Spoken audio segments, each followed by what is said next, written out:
오늘 저녁에 건축 헌금의 밤 기도회가 모입니다. 주보에는 참여하실 분들은 어떤 분이신가 그렇게 써드렸는데 솔직한 마음은 다 오시라는 겁니다. 다 오시란. 그런데 이것을 광고로만 하기는 너무 아쉬워서 또 시간이 부족해서 설교를 해야 하겠다 하는 생각이 들었습니다. 헌금에 대한 설교가 되겠죠. 근데 설교를 해야 된다는 마음을 주님이 저에게 주셨는데 실제로는 참 어려웠습니다. 이유는 설교를 듣는 교인들의 얼굴이 눈에 그려지는 겁니다. 헌금 설교를 할 때 무서웠어요. 네, 헌금 설교를 들으시는 우리 교우들의 얼굴이 정말 상상하기가 정말 힘들었습니다. 여러분 오늘 주보 보시고 헌금이 즐거우십니까? 벌써 감 잡으셨죠? 헌금 설교 하시려는 보다 마음이 기쁘셨나요? 아니면 오늘은 별 은혜가 안 되겠구나, 또는 아무 생각 없이 말해봐요. 그러면 이렇게 생각하시고 아마 계신 분들이 많으셨을 거예요. 월요일에 오늘 주일에 헌금 설교를 해야 되겠구나, 그렇게 주님의 마음을 제가 받고 일기를 거기에 쓰기를, 마음이 힘듭니다, 답답하고 막막합니다, 부담감 충만입니다, 영적인 벽이 느껴집니다, 그렇게 썼습니다. 교우들의 마음에 헌금 설교를 듣는 것이 기쁨이 아니라는 것을 너무나 분명히 알고 있기 때문입니다. 여러분들이 괜히 헌금 설교가 싫겠어요? 뭔가 안 좋은 경험이 많았기 때문에 그렇죠. 그동안에 이런저런 교회에 신앙생활을 하면서 헌금 강요하는 일을 통해서 마음에 스트레스를 받으신 경우도 많았겠고, 또 저희 교회 문제처럼 이렇게 건축을 좀 무리하게 해서 오랫동안 건축헌금을 하느라고 지치신 경우도 있겠고, 또 헌금하면 복을 받는다는 식으로 이상하게 그렇게 몰아가서 헌금을 강요하듯이, 또는 직분자를 세울 때 또 헌금을 강요하는 이런 관행들 통해서 마음에 상처가 된 분들이 있겠죠.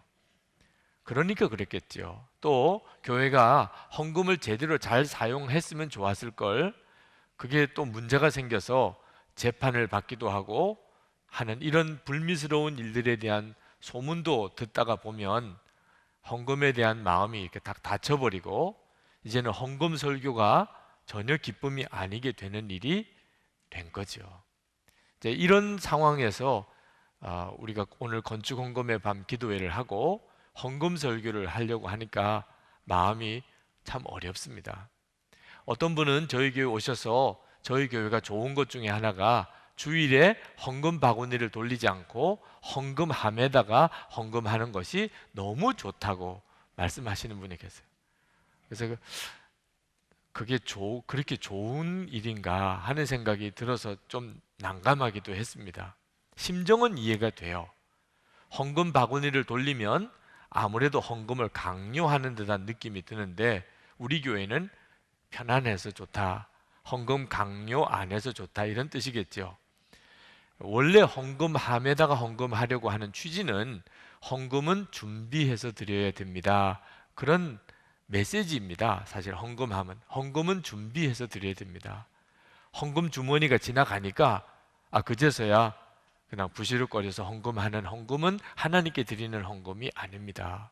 헌금은 드릴 준비를 하고 와서 드려야 하는 것입니다. 그런 메시지거든요. 그런데 헌금함에다 하는 게 그렇게 좋은 이유가 오히려 마음이 아픕니다. 여러분, 여러 가지 우리가 복을 말할 수 있지만 헌금하는 복이 있습니다. 목사님 희한한 복도 다 있네요. 헌금이 기쁜 사람입니다. 헌금이 기쁜 사람, 헌금이 기뻐하게 되는 복이 있습니다. 이건 엄청난 복입니다. 7절 말씀에 보면 하나님은 즐겨내는 자를 사랑하시느니라. 하나님은 즐겨내는 자를 사랑하신다고. 우리가 하나님 앞에 어려운 사람을 구제하는 구제헌금을 하거나 또는 건축헌금을 하거나 10의 1조를 드리거나 하여튼 헌금할 때 즐겁습니다. 이건 참 대단한 일입니다. 하나님께서 그것을 다 아시죠. 하나님의 마음도 얼마나 좋으시겠냐는 겁니다. 하나님께 드리는 것이 즐거우니 하나님이 그를 얼마나 사랑하시는가 하고 성경이 말씀하고 있습니다. 성도들이 다 그러시지는 않으신 것 같아요. 그런데 어떤 사람은 정말 헌금이 즐거운 사람이 있습니다. 사실 엄밀히 말하면 예수 그리스도를 정말 믿는 사람이라면 누구나 다 그래야 하는 거죠. 아니, 하나님이 독생자를 주시기까지 사랑하셨고 예수님은 십자가에 죽어주셨는데 우리가 하나님께 드리는 일이 당연히 즐거워야죠. 그런데 누구나 다 그렇지 않다는 일이 안타까운 겁니다.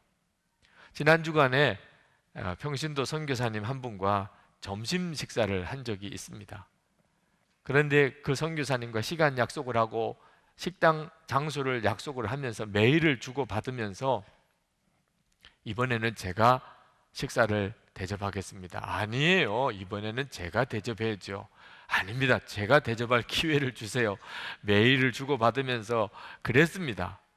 그렇게 메일을 쓰면서 참 사랑하는 사람 사이에는 대접하는 게 기쁜 거구나. 하나님께서 우리에게 뭘 원하시겠습니까? 하나님이 여러분에게 무슨 많은 돈을 원하시겠습니까? 아닙니다. 하나님은 여러분이 기쁨으로 드리는 거면 충분합니다. 드리는 게 기쁘면 그것으로 하나님은 더 바랄 게 없습니다. 사실은 드릴 수 있는 것도 다 하나님이 주신 거잖아요. 그걸 기쁨으로 드리는 것이 하나님이 원하시는 겁니다. 이 예배당을 건축할 때, 본당을 이렇게 짓기로 할 때, 그때 우리 장로님들과 건축위원들과 이 부채를 어떻게 상환할 건가 하는 문제를 논의하다가 우리 나름대로 아주 묘안을 만들었습니다. 이렇게 하면 5년 내로 다 갚을 수 있겠구나.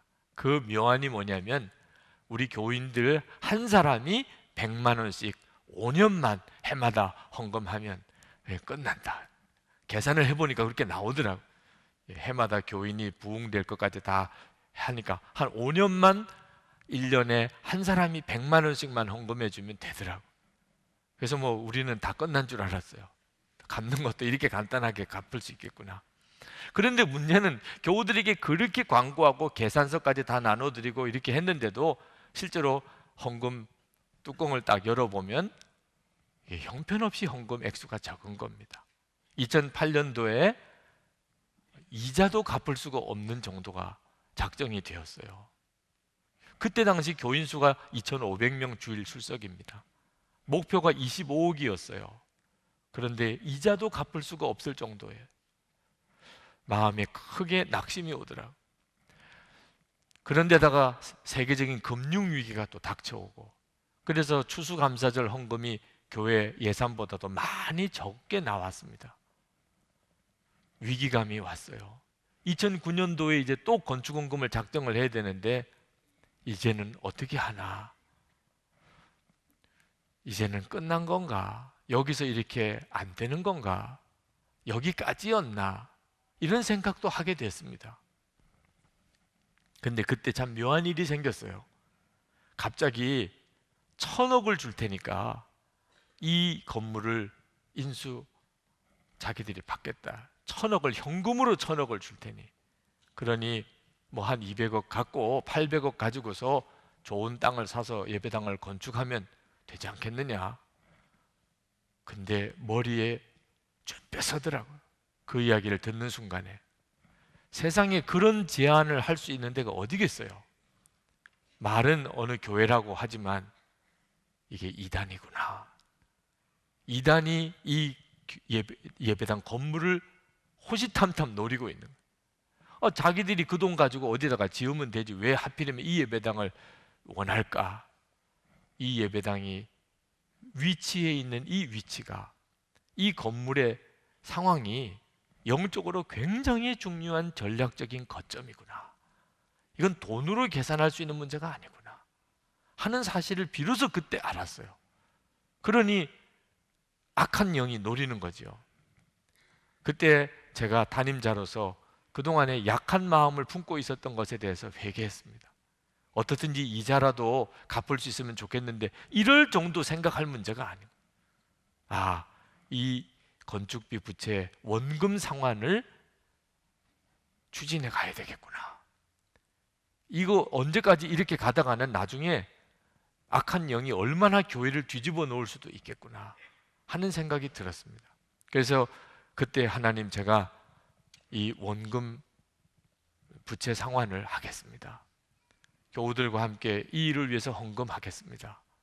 그런데 상황은 너무너무 어려운 상황이고 이제는 이자 갚는 정도도 아니고 원금도 갚아야 되니 그걸 어떻게 교우들에게 말을 해야 됩니까?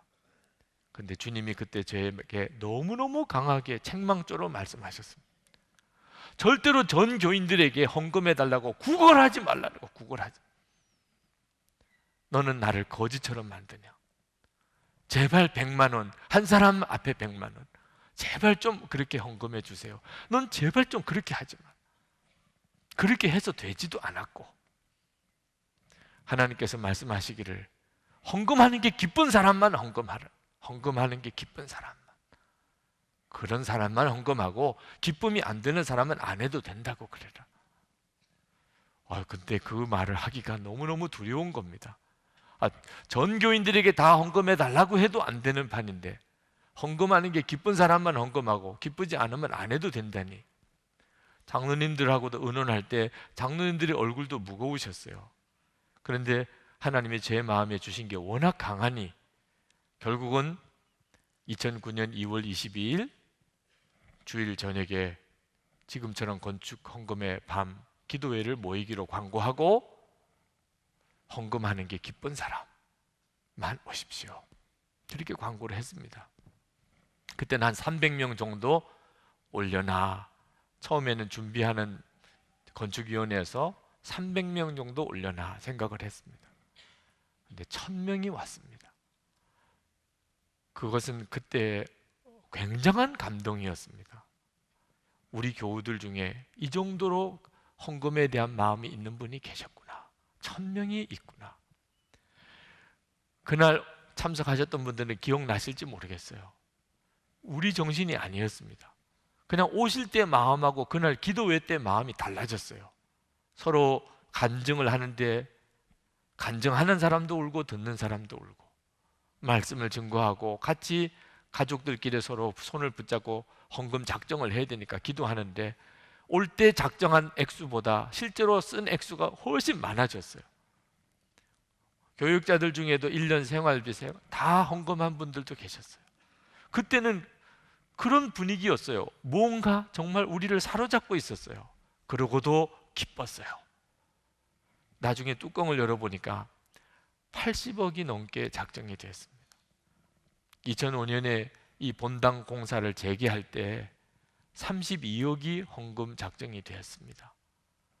이건 잘 믿어지지 않는 일이에요. 3배 가까이가 늘었어요.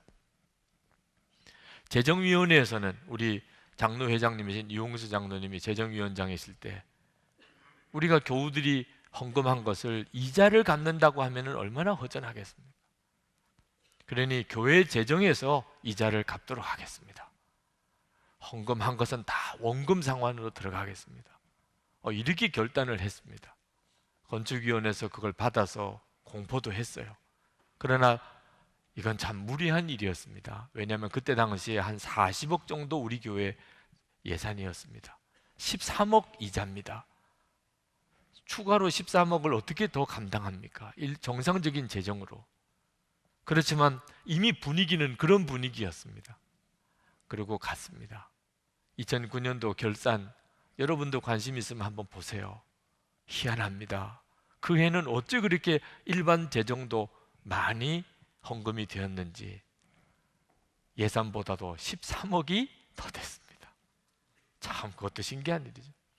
또 신기한 일은 제일 동포 우리 교인도 아니고 기독교인도 아니고 이런 분이 어떻게 우리 교회를 잘 보아서 우리 교회가 은행에서 이제 이자를 물어야 되는 게 너무 이자 이율이 높다.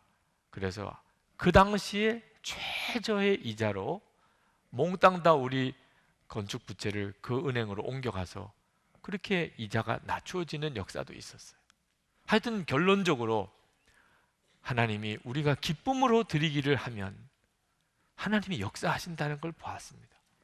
핵심은 우리가 정말 기쁨으로 드리냐 하는 겁니다. 우리가 헌금할 수 있는 것은 다 우리에게 능력의 한계가 있는 거죠. 우리가 마음이 원한다고 무조건 다 할 수 있는 것도 아니잖아요. 없는 걸 어떻게 하겠어요.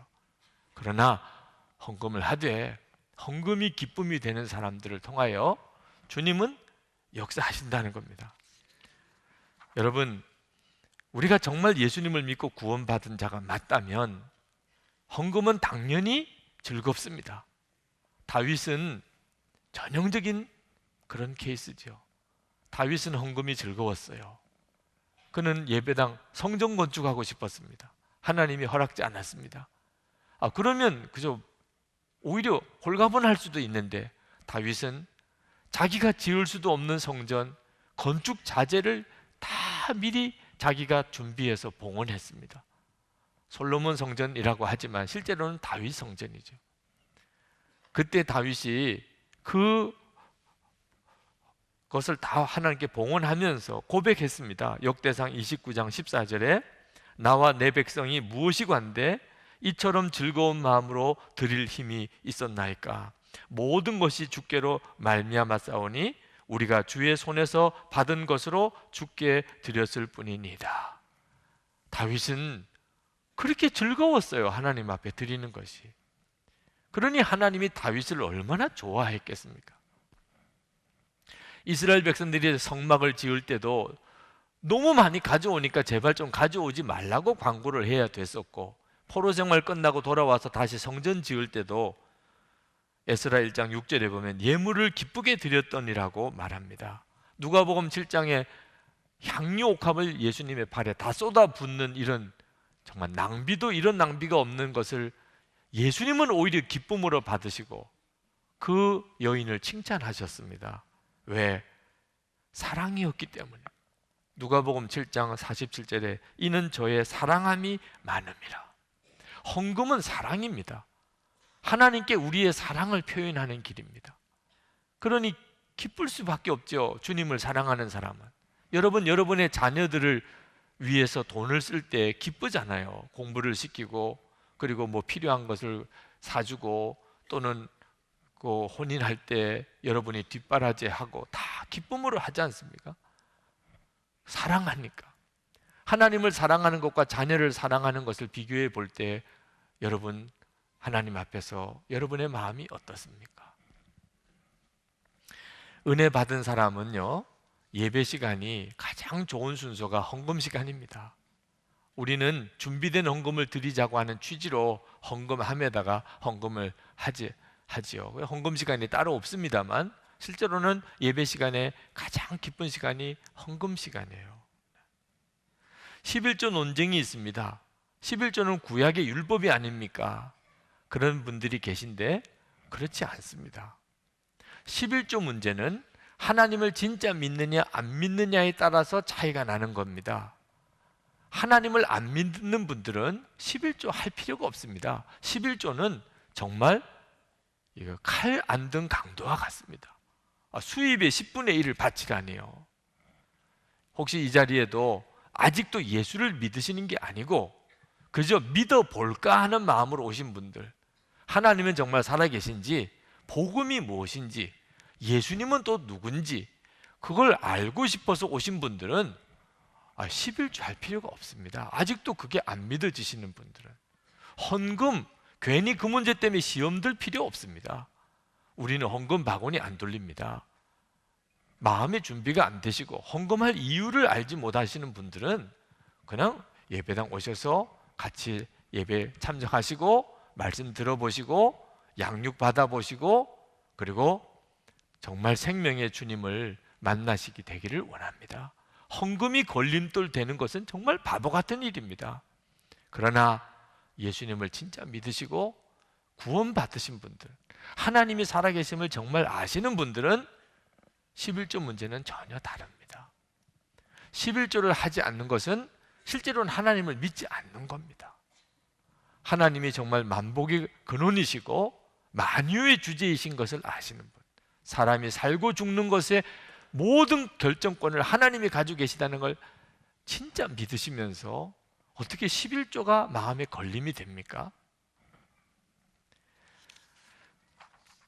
말라기 3장에 보면 영적인 침체에 빠졌던 이스라엘 백성들을 향하여 하나님께서 돌아오라고 말씀하십니다.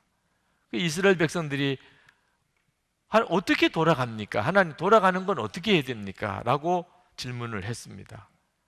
그러면 상식적으로 너희들이 이제부터 열심히 예배드리고 성경 열심히 보고 기도 생활 열심히 하고 그러면 된다, 뭐 이렇게 설명을 해 주셔야 되잖아요. 그런데 말라기 3장 8절에 보면 하나님이 엉뚱한 말씀을 하십니다. 사람이 어찌 하나님의 것을 도적질하겠느냐? 그러나 너희는 나의 것을 도적질하고도 말하기를 우리가 어떻게 주의 것을 도적질하겠나이까 하는도다. 이는 곧 11조와 헌물이라. 하나님께서 엉뚱하게 웬 11조와 헌금 이야기를 하십니까? 그만큼 핵심적인 문제라는, 하나님을 믿느냐 하나님을 사랑하느냐 하는 문제의 핵심적인 문제라는 거예요. 11조 정말 하지 않으면서 헌금 제대로 기쁨이 아니면서 하나님 사랑한다, 그건 말도 안 되는, 하나님이 진짜 복을 주시는 하나님이라고 믿는다, 이건 완전히 거짓말이라는 겁니다. 여러분, 지금 현재 여러분이 하나님을 믿으면서도 진짜 믿죠. 예수님을 정말 주님으로 영접했지만 헌금이 기쁨이 아닌 경우는요, 마귀에게 가장 큰 축복을 뺏기고 있는 겁니다. 돈은 힘이 있어요. 하나님께도 거역할 힘이 있어요. 마귀가 가지고 우리를 조종하고 있는 정말 중요한 도구입니다. 헌금은 반드시 이 문제와 걸리게 되어 있습니다.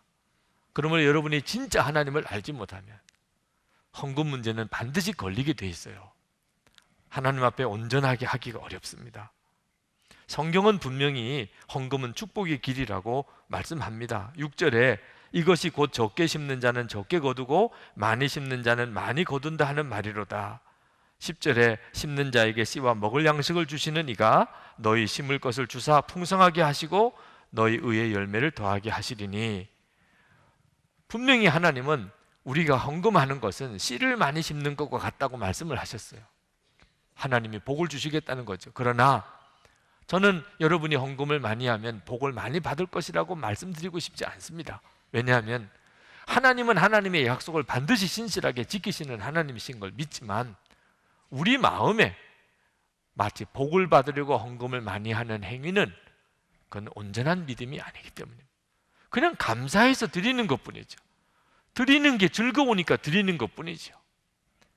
그 다음에 하나님이 그것을 가지고 또 약속을 이루시는 것은 또 하나님이 하실 일이지만 내 마음에 하나님과 무슨 거래하는 것도 아니고 그럴 대상이 아니시죠. 하나님은 그냥 기쁨으로 하는 겁니다. 즐거움으로 하는 겁니다.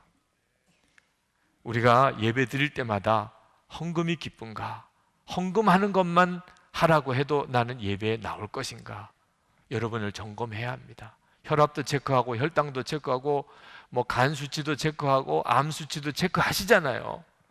여러분의 영적인 상태도 체크하셔야 됩니다. 감사드리기 위해서 우리는 예배 드리는 거예요. 사실은 그 다음에 은혜는 하나님이 보너스로 주시는 거죠. 우리는 찬송하려고 헌금하려고 사실은 오늘 모인 겁니다. 그 하나만 목적이에요. 사실은 오늘 저녁에 건축 헌금의 밤에 또 눈이 온다는 예보가 있습니다.